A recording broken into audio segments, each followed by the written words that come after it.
No Plantão Saúde de hoje, vamos falar de uma doença que há algumas décadas não era considerada uma doença, mas que nos dias de hoje tem grande impacto na vida das pessoas e faz milhares de vítimas todos os anos: a obesidade. Com a modernização da sociedade e o conforto oferecido pelo progresso e desenvolvimento das diversas tecnologias, que vai desde o controle remoto da TV até as escadas rolantes e elevadores, colocam cada vez mais as pessoas em um estado de inércia. Quer dizer, estamos ficando muito parados, ou em frente ao computador ou à TV, porque hoje em dia a dona de casa dispõe de máquinas que a ajudam em tudo. O marido sai para trabalhar de carro ou moto, os filhos vão para a escola em vans ou ônibus. Tudo isso faz com que o corpo acumule as calorias dos alimentos, resultando no excesso de peso e na obesidade.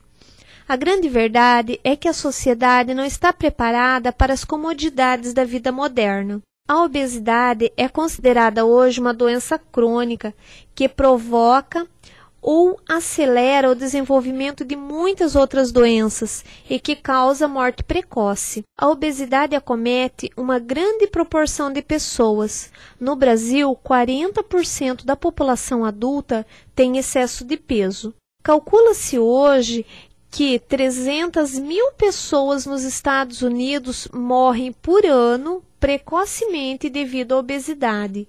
E no Brasil, esse número varia entre 50 e 100 mil pessoas.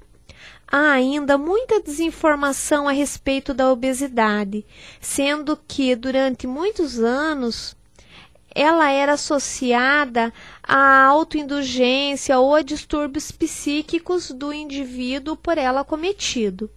Sabe-se hoje que a obesidade é muito mais do que isso e que decorre de uma série de fatores que podem ser genéticos, metabólicos, hormonais e ambientais, e ainda não estão totalmente esclarecidos. A obesidade ela é causada por um desequilíbrio entre as calorias que são consumidas sob a forma de alimentos e as calorias que são gastas pelo indivíduo para o organismo funcionar, mesmo em repouso, realizar as atividades físicas e digerir os alimentos consumidos.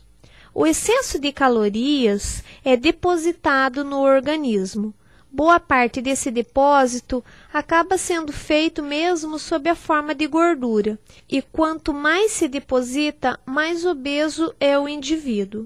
Se as pessoas com obesidade não procurarem atendimento médico, tendem a engordar cada vez mais. Como a obesidade é fator de risco indiscutível para várias doenças, como por exemplo, diabetes mellitus, pressão alta, alteração dos níveis de triglicerídeos e colesterol, infarto, derrame cerebral, tromboses, problemas ortopédicos e dermatológicos, e também a manutenção da obesidade ou seu agravamento faz com que a pessoa se torne cada vez mais suscetível a doenças graves e a uma morte precoce. A obesidade é hoje considerada uma doença crônica com um prognóstico de qualidade de vida comprometida por vezes seriamente. Portanto, deve ser tratada. A obesidade tende a se agregar nas famílias, porque a chance de obesidade nos filhos é de 80% quando ambos os pais são obesos, cerca de 50% quando um dos pais é obeso e cerca de 10% quando nenhum dos pais é obeso. Essa tendência à obesidade em família é explicável por dois fatores, que seria o genético, que é passado de pai para filho, e o ambiental, que em muitos casos predomina e que significa os maus hábitos de vida, particularmente a alimentação inadequada e a falta de exercício físico. Então, como se trata a obesidade? O tratamento básico da obesidade apoia-se principalmente na modificação dos comportamentos alimentares e também na realização de atividades físicas.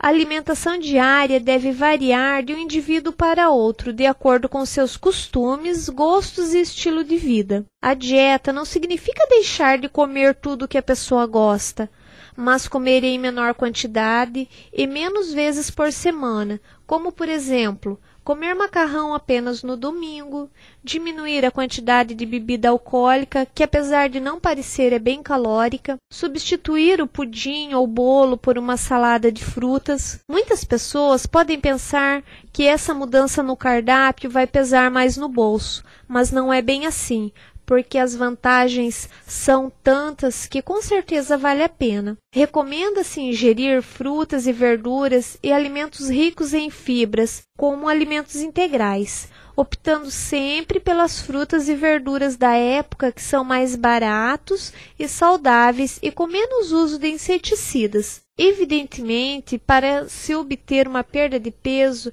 deve-se ingerir menos calorias e gastar mais. A prática de uma atividade física deve ser incorporada no nosso dia a dia como algo essencial, como tomar banho, dormir, trabalhar, e para realizarmos isso precisamos de tempo. Então a palavra-chave é organização. Organizar os horários e afazeres do dia, para que sobre um tempinho para caminhar, mesmo que seja na quadra de casa, ou andar de bicicleta, jogar futebol ou outro esporte, ir a pé para o trabalho, mesmo que seja 2 ou 3 vezes por semana, já ajuda a queimar calorias. Chegamos ao fim de mais um Plantão Saúde de hoje. Uma boa tarde a todos e com muita saúde.